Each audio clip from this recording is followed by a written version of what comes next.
Welcome back to Sleep Tight Moon, Bedtime Stories. Tonight we're reading another story from Nordic Tales. This one's called The Magician's Pupil. There was once a peasant who had a son whom, when of a proper age, his father apprenticed to a trade. But the boy, who had no inclination for work, always ran home again to his parents.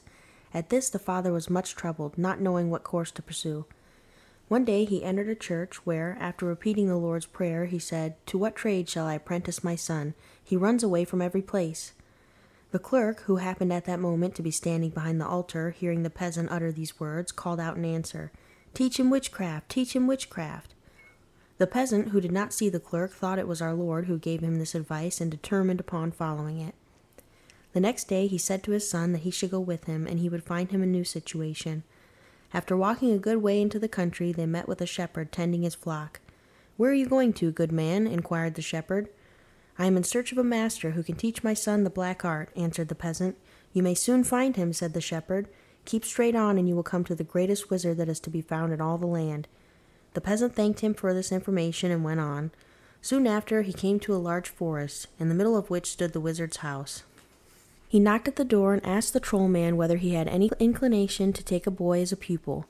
"Yes," answered the other, "but not for a less term than 4 years, and we will make this agreement that at the end of that time you shall come, and if you can find your son, he shall belong to you, but should you not be able to discover him, he must remain in my house and serve me for the rest of his life."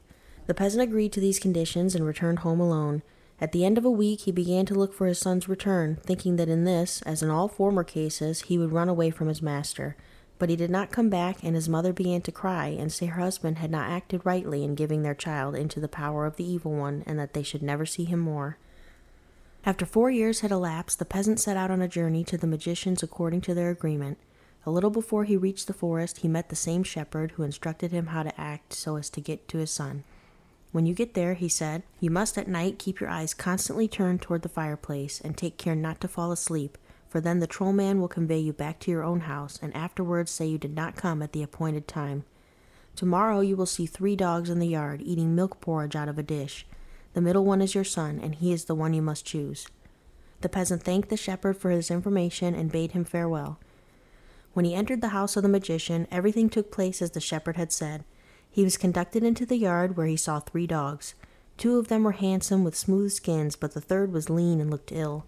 When the peasant patted the dogs, the 2 handsome ones growled at him, but the lean one, on the contrary, wagged his tail. "Canst thou now tell me which of these 3 dogs is thy son?" said the troll man.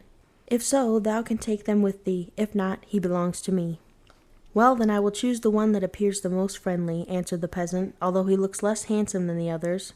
"That is a sensible choice," said the troll man. "He knew what he was about who gave thee that advice." The peasant was then allowed to take his son home with him. So, putting a cord around his neck, he went his way, bewailing that his son was changed into a dog. "Oh, why are you bewailing so?" asked the shepherd as he came out of the forest. "It appears to me you have not been so very unlucky." When he had gone a little way, the dog said to him, "Now you shall see that my learning has been of some use to me. I will soon change myself into a little tiny dog, and then you must sell me to those who are coming past." The dog did as he said, and became a beautiful little creature.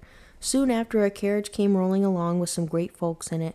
When they saw the beautiful little dog that ran playing along the road and heard that it was for sale, they bought it off the peasant for a considerable sum, and at the same moment the son changed his father into a hare, which he caused to run across the road while he was taken up by those who had bought him.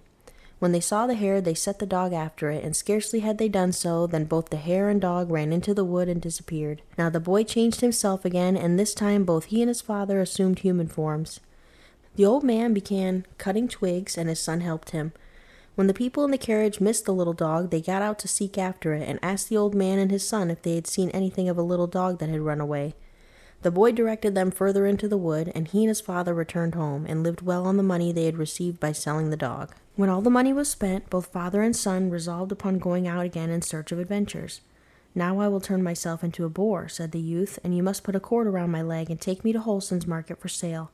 But remember to throw the cord over my right ear at the moment you sell me, and then I shall be home again as soon as you."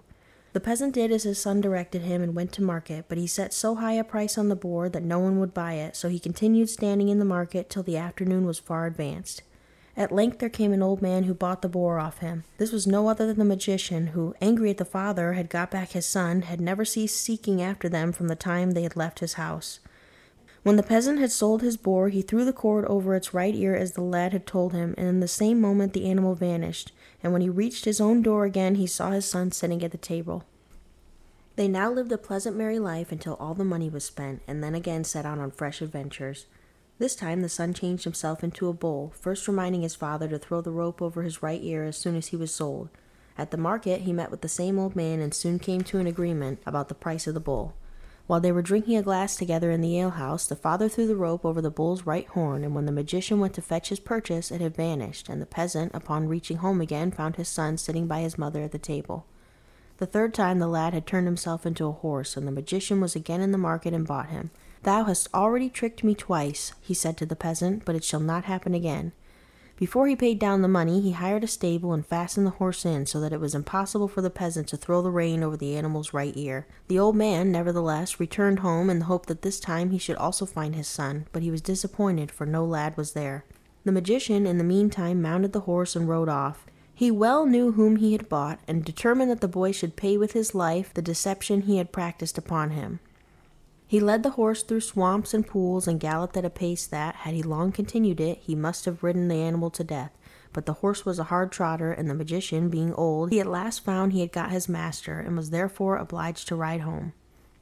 When he arrived at his house, he put a magic bridle on the horse, and shut him in a dark stable without giving him anything either to eat or drink. When some time had elapsed, he said to the servant maid, "Go out and see how the horse is." When the girl came into the stable, the metamorphosized boy, who had been the girl's sweetheart while he was in the troll's house, began to moan piteously and begged her to give him a pail of water. She did so, and on her return told her master that the horse was well. Some time after he again desired her to go out and see if the horse were not yet dead. When she entered the stable, the poor animal begged her to loose the rein and the girths, which were strapped so tight that he could hardly draw breath. The girl did as she was requested, and no sooner was it done than the boy changed himself into a hare and ran out of the stable. The magician, who was sitting in the window, was immediately aware of what had happened on seeing the hare go springing across the yard and instantly changing himself into a dog, went in pursuit of it. When they had run many miles over cornfields and meadows, the boy's strength began to fail, and the magician gained more and more upon him.